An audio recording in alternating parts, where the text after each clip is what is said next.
He didn't cry at the funeral, not because he didn't love her, but because the land had already taken everything it hadn't burned.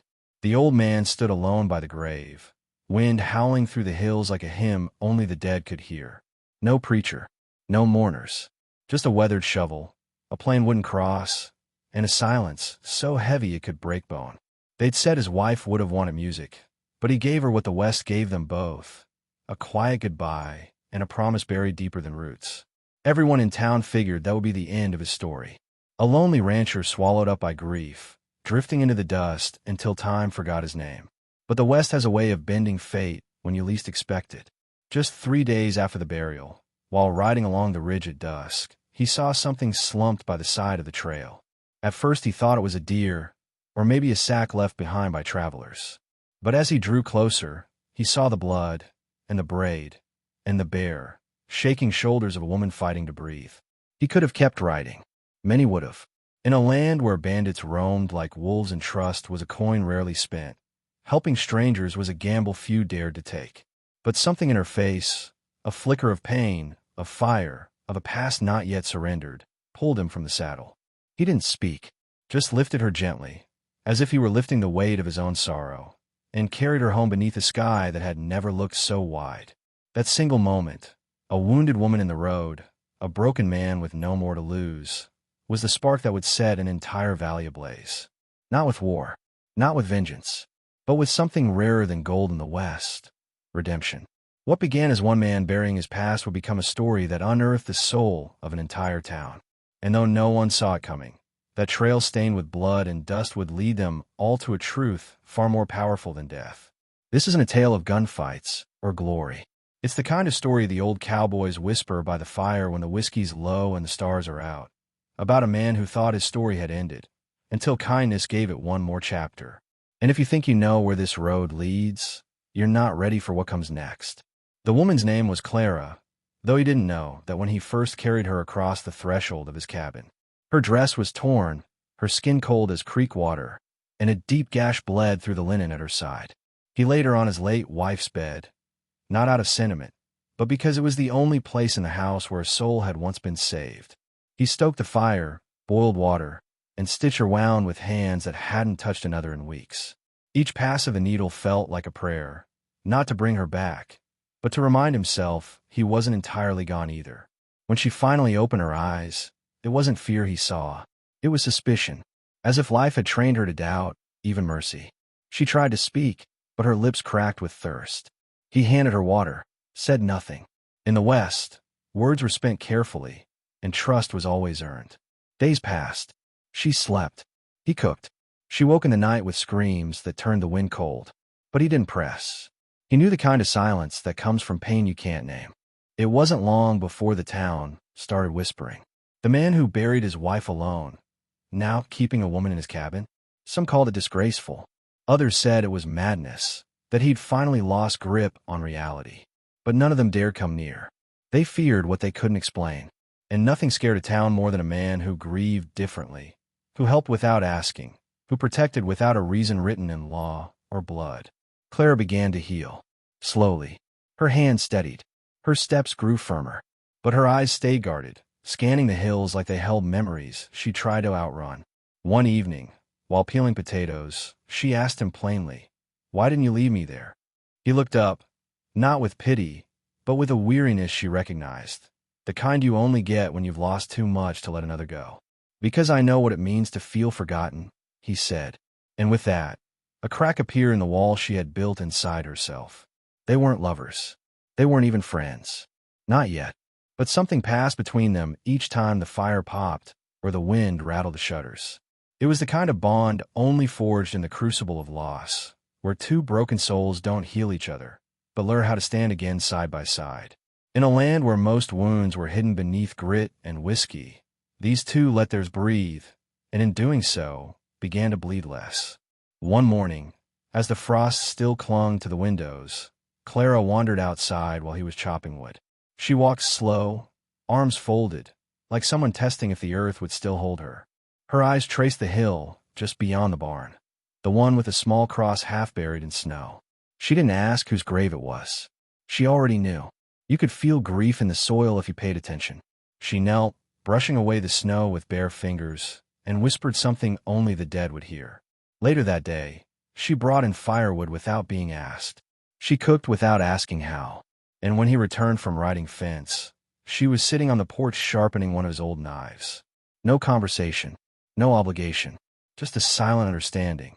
I see your pain, and I won't let you carry it alone. That night, they shared soup in silence, the kind that doesn't need seasoning, just presence. And in that quiet, a warmth returned to the cabin that hadn't lived there since before the coffin was nailed shut. But peace never stays long on the frontier. A rider came the next day, a bounty hunter with dust on his boots and eyes like flint. He was looking for a woman. Said she was dangerous. Said she stole something that wasn't hers. The man didn't flinch, just asked what the woman looked like. The description was close, but vague, enough to cast suspicion without proof. Clara stood behind the door, heart pounding. The bounty hunter never saw her, but he left a warning. He'd be back. And next time, he wouldn't come alone. That night, she confessed. Not everything, just enough. Her husband had died in a fire, but not by accident. Men had come for land.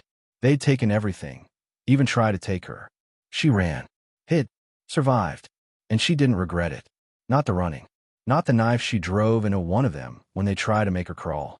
She looked him in the eye then, not asking for forgiveness, only for the truth. "Do you still want me here?" she asked. And he didn't answer with words. He stoked the fire higher and handed her a blanket. What bound them now wasn't kindness. It was choice, a deliberate, mutual decision to protect what little light remained in a world that seemed determined to snuff it out. And as the snow deepened and the wind howled louder at night, they knew what was coming. Not just the cold, but the reckoning. The kind that knocks on your door with iron in its hand and asks whether you'll run or make your stand. The first shot came at dawn, not at the cabin, but at the edge of the property, where the old fence line split near the ravine. He heard it while pouring water for the mule. A single crack, sharp and cold. Not a warning. A message. He walked back inside, quietly took the rifle from above the mantel, and checked the chamber. Clara didn't ask what he was doing. She simply packed food, filled the canteens, and loaded the pistol he had once kept wrapped in cloth beneath the bed. They didn't speak because they didn't need to. In the West, when silence sets in like that, it means the storm is already on its way. By midday, 3 riders had posted up on the ridge. They didn't approach, just watched. Faces hidden by dust and wide-brimmed hats. Predators in no hurry. The old man knew the tactic well: patience, pressure, and precision. They wanted Clara to run, wanted fear to drive her out into the open. But she didn't move. She stayed in the cabin, seated near the window, her breathing slow, one hand on the stock of the shotgun resting across her lap. She'd run before. Not this time. That night, they slept in shifts. The wind carried voices from the ridge, drunken laughter, taunts meant to rattle. But the cabin walls held firm. And in the middle of that long, cruel night, Clara whispered something for the first time since she arrived. "I buried someone too," she said. "But I never got the chance to say goodbye." He didn't respond right away. Then he said, "You don't need a grave to let go. Just someone who stays." She didn't cry, but her hands trembled for a long while. By the 3rd day, more riders arrived. 5, then 7. A full gang, likely paid by the same men who'd once stolen her home. Men who'd thought no one would miss a woman like her. But now they faced something they hadn't expected. A man who had already lost everything, and so had nothing left to fear. He rode out before sunrise, met them just beyond the clearing, told them plain, "You come for her, you come through me." They laughed. One spit near his boots, but none of them stepped forward. Something in his eyes told them death wouldn't scare him half as much as failure would. They retreated for the day, but he knew they'd return. The question wasn't if, but when. So he reinforced the cabin, dug shallow trenches, loaded extra rounds. Not because he loved war, he hated it, but because sometimes the West didn't give a man a choice. You either ran from the past, or stood your ground and bled for the future. And this time, he'd already made up his mind. Clara was no longer just a woman he found on the road. She was part of the only thing still worth saving. On the 6th day, snow began to fall. Not the light, drifting kind, but the heavy, suffocating kind that turns the whole world quiet. The gang didn't leave. They stayed holed up in the trees, their campfire hidden under canvas. Waiting, watching. But snow changes everything. It slows you down, blurs your aim, and makes cowards hesitate. Inside the cabin, the fire cracked steady. Clara read from a worn journal, her voice low. He carved small wooden figures near the hearth. Horses, coyotes, and once, a woman with braided hair. Not for beauty, for peace. Then, just after nightfall, a knock. Not a shout, not a bang. A single knock at the door. Clara froze. He reached for the rifle, aimed it silently. But it wasn't a rider.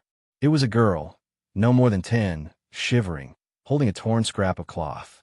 "They're hurting my mama," she whispered, her face streaked with tears and soot. She didn't know where else to go. Clara opened the door wide, pulled her in. The girl collapsed in her arms.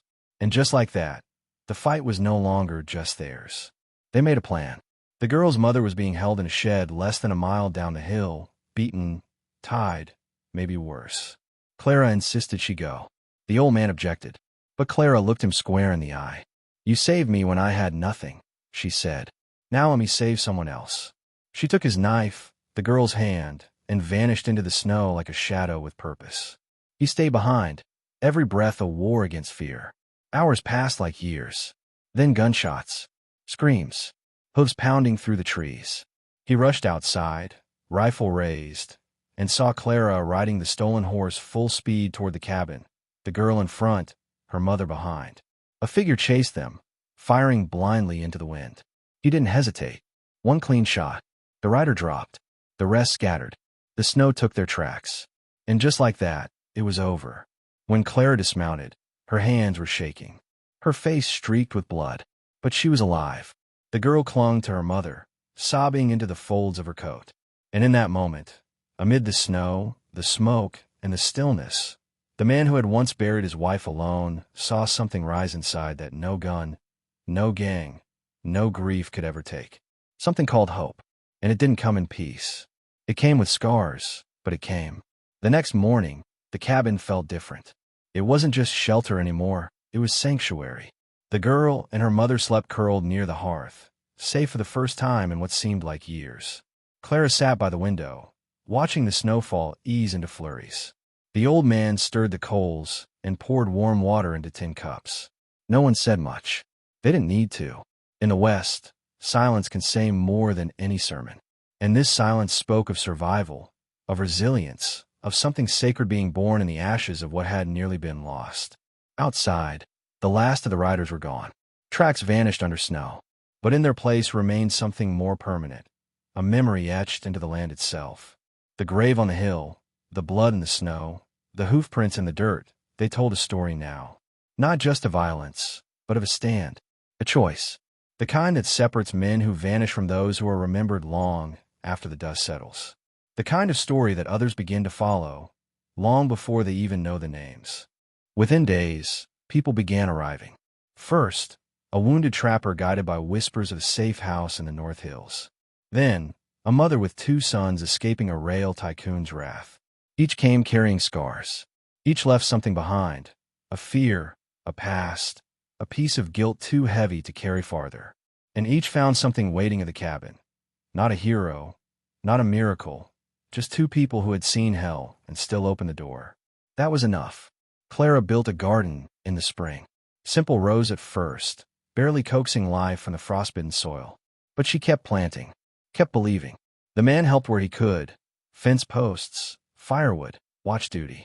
He didn't speak of the past anymore, not because he forgot, but because it no longer ruled him. And when strangers asked about the scar on his hand, or the cross on the hill, he'd just nod and say, "That's where it started." What it was, they'd feel soon enough. One evening, long after the girl and her mother had moved on, Clara found the old man sitting beside the grave, a wooden carving in his lap. It was the figure of a woman, her. Strong, eyes forward, chin lifted. "You made this for me?" she asked, voice tight with something between wonder and disbelief. He nodded once, then said, "No, I made it for her, so she'd know I kept my promise and helped someone find their way home." And in that moment, for the first time since the day she collapsed on that snowy trail, Clara let herself cry. The town changed before the town even realized it. What began as hushed rumors about the rancher who buried his wife and saved a stranger soon turned into something else. Men who once mocked now tipped their hats when they rode by. Women who once crossed the street now sent baskets of bread and seeds. Not out of pity, but out of recognition. Because whether they admitted it or not, they knew what happened up that hill had shaken something inside them that church sermons never reached. Clara became something of a mystery and legend all at once. Children said she'd fought off 6 outlaws with a knife. Men whispered that she could shoot straighter than most rangers. But none of them really knew her. What they saw was the version shaped by fear and myth. What she truly was steady. A woman who'd learned the hard way that strength isn't about how hard you hit back, but how long you can keep standing when everything's been taken from you and still choose to protect others. And the old man, he never wore the role of hero well. He still walked like the world owed him nothing. Still tended the gravesite every Sunday.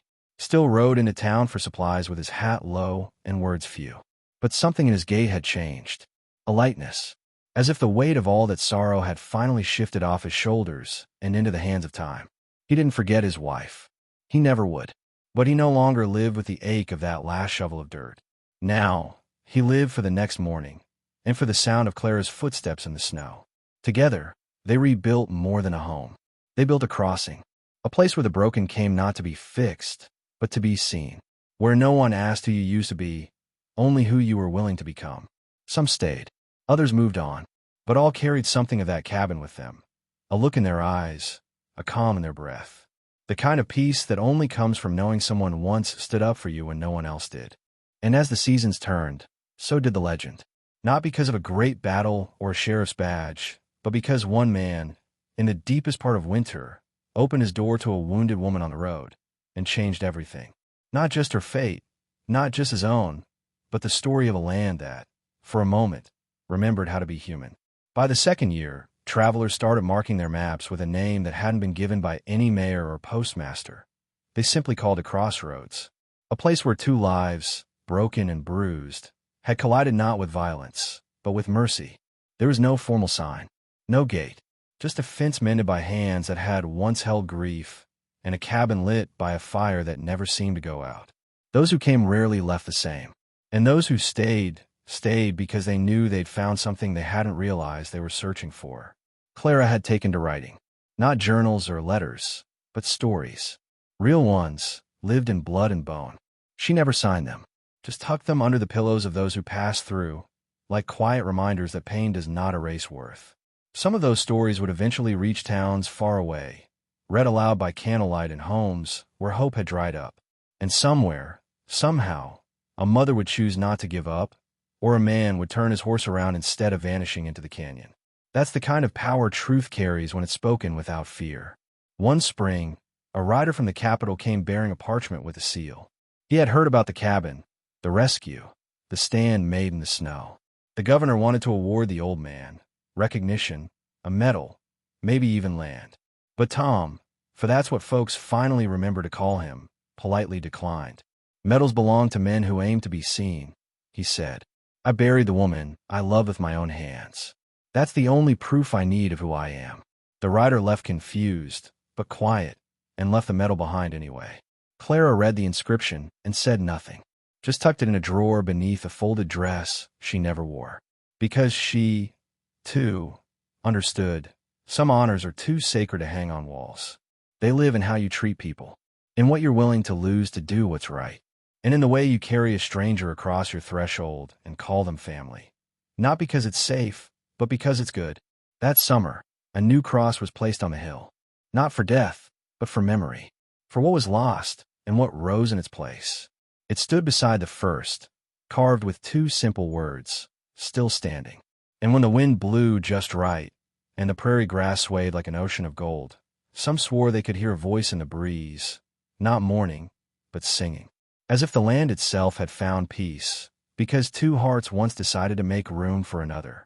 One evening, long after the sun had dipped below the ridgeline, Clara sat on the porch sharpening a hoe dulled by spring planting. Tom joined her with 2 tin cups and a quiet sigh. They sat in easy silence, watching the sky turn from fire to charcoal. Somewhere in the distance, coyotes yipped, chasing rabbits or ghosts. Clara leaned back, her fingers covered in soil. "Funny how life plants something where everything once died," she said. Tom nodded. "Funny," he replied, "how it grows stronger in that kind of ground." Visitors came and went. Some stayed for supper. Some stayed for months. They brought sorrow, yes, but also laughter.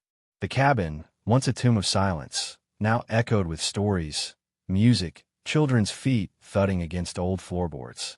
And every soul who passed through left something behind. A tool, a prayer, a piece of themselves.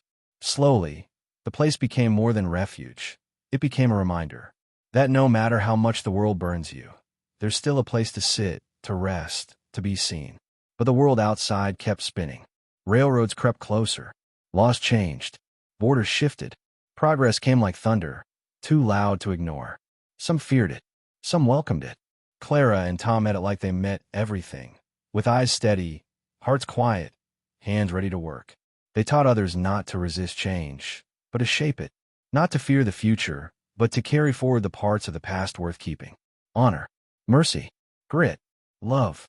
One boy who'd grown up under their roof returned as a man, wearing a badge pinned over his heart. Not because he wanted to rule, but because he had learned how to serve. "They ask where I learned justice," he told Clara once. "And I tell them, in a cabin that stood when no one else would." That night, she added a story to her stack. Another page in a growing gospel of the forgotten redeemed. And on the porch, as dusk fell like a blanket, Clara reached for Tom's hand. Rough, calloused, the kind of hand that could both fight and cradle. He looked at her with eyes that had seen death, fire, betrayal, and still chose life. "You saved me," she said. Tom shook his head. "No, I just opened a door. You're the one who walked in." And in the distance, beneath stars scattered like ashes across heaven, the world kept turning, but something in that little patch of land stayed still and holy. Years later, when the trees had grown thick around the cabin and wildflowers claimed the paths they used to ride, folks still came.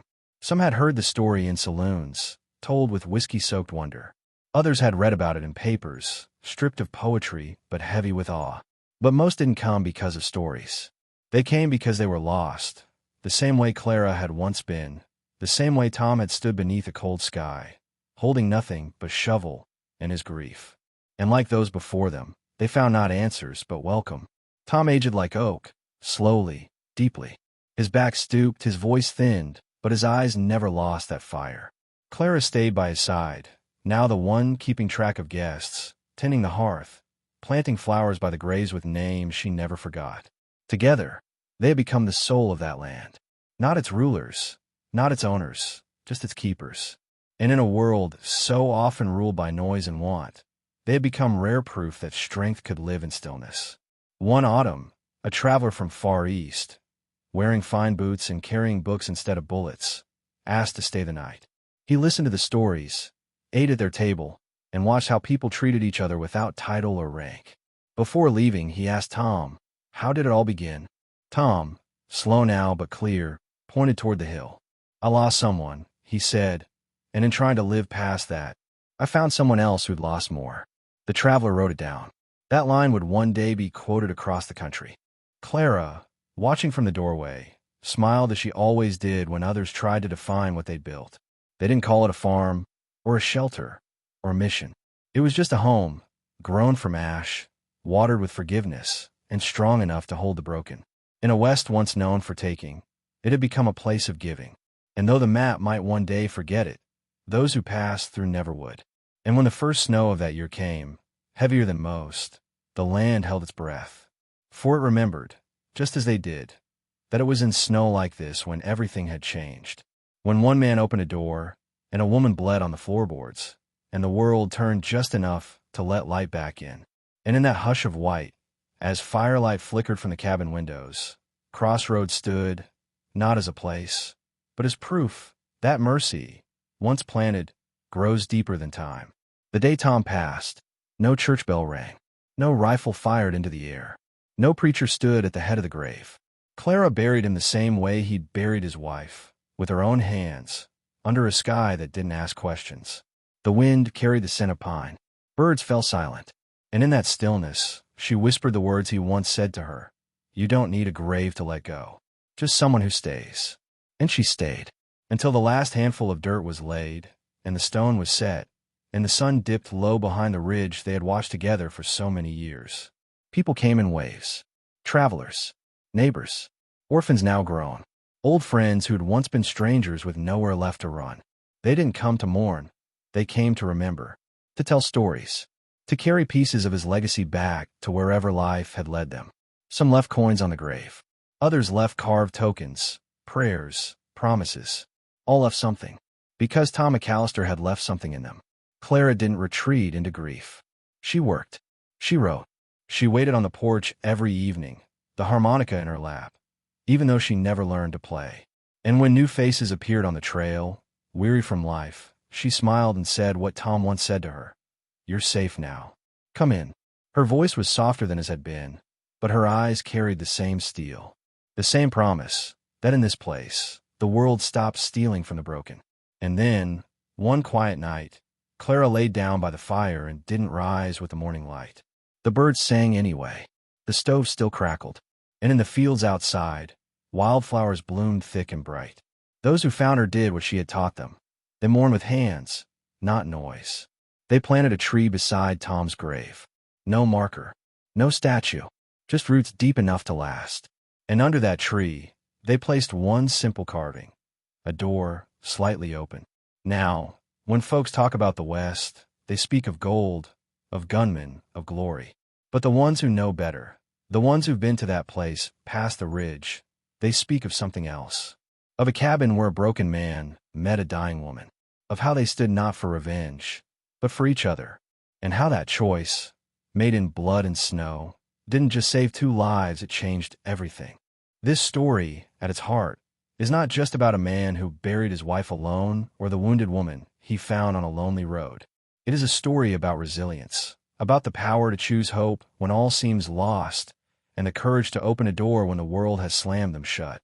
Through grief, fear, and relentless hardship, 2 broken souls forge a sanctuary not just for themselves, but for anyone desperate enough to find a place to stand. That sanctuary was built not with bricks, but with compassion, strength, and a refusal to surrender. In the harsh and unforgiving landscape of the Old West, survival often meant shutting off your heart to protect yourself. But this story reminds us that true survival and true living comes from the very opposite, from the willingness to feel, to heal, and to help. It teaches us that even the smallest act of kindness can change the course of countless lives, and that redemption is found not in grand gestures, but in the quiet decisions to stand for one another, day after day. As the firelight flickers on the walls of that cabin, we see more than just 2 people. We see the embodiment of hope, the testament to human spirit, and the proof that even in the darkest times, connection can light a path forward. This tale is a call to all of us, to choose empathy over indifference, to offer our hand when others fall, and to never believe that any life is too broken to be saved. Because sometimes, saving one life means changing the world. Now, as you reflect on this journey, ask yourself, what doors have you closed that you could open? What acts of courage lie within your reach, waiting to be lived? The story you just heard lives on because someone dared to open a door and choose hope over despair. What will your story be? Will you stand when the world turns away? Will you be the light someone else needs in their darkest hour? If this story moved you, take a moment to share your thoughts in the comments below. Your voice can be the spark that ignites hope in someone else's life. Don't forget to subscribe to the channel to keep hearing stories that touch the soul and inspire the heart. And if you believe in the power of kindness and courage, give this video a like, not just for the story, but for the promise that every one of us holds the power to change everything.